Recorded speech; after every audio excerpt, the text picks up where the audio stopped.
Phase 2: Undermining Cognitivism via Biology.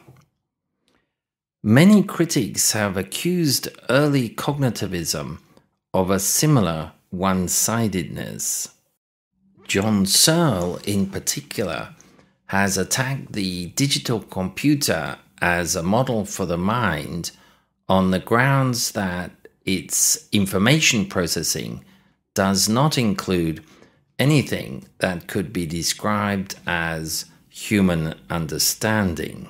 Searle's main challenge, then, was to the lack of intentionality in computers.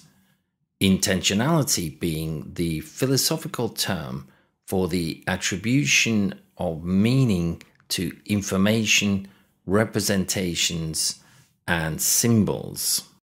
To more forcefully make his points, Searle devised a thought experiment, the Chinese room, which has become one of the most famous in the history of theories of consciousness. Messages in the form of sequences of Chinese ideograms are inputted on one side of the room. The operator inside the Chinese room does not speak Chinese in any conventional sense. Instead, he has an operating manual in English which tells him which Chinese ideograms to respond with according to which ideograms come in. This enables him to put together a response in the form of a different string of Chinese ideograms, which he outputs on the other side of the room. This response is meaningful and comprehensible to the genuine Chinese speaker on the other side of the room.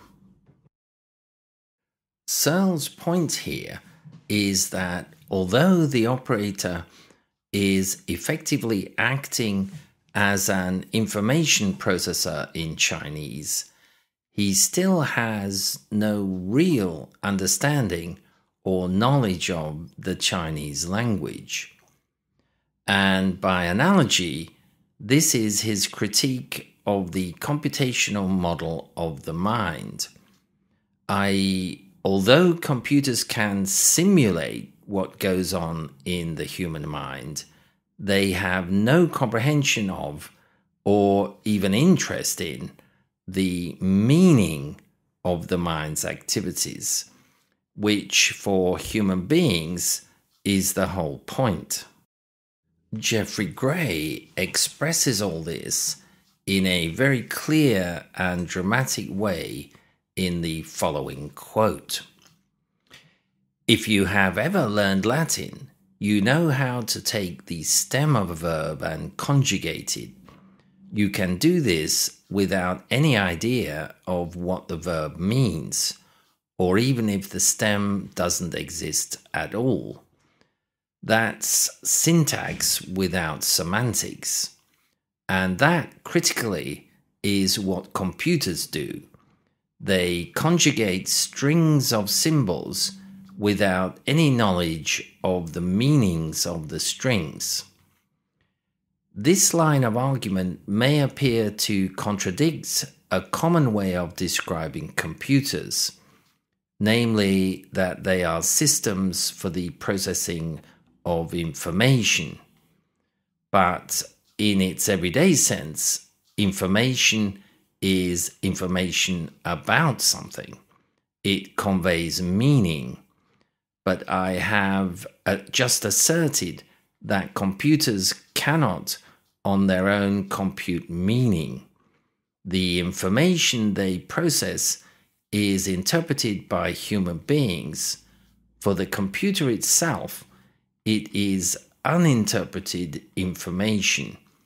End quote, 2004. In other words, computers don't and can't have any understanding in any humanly meaningful sense of the word.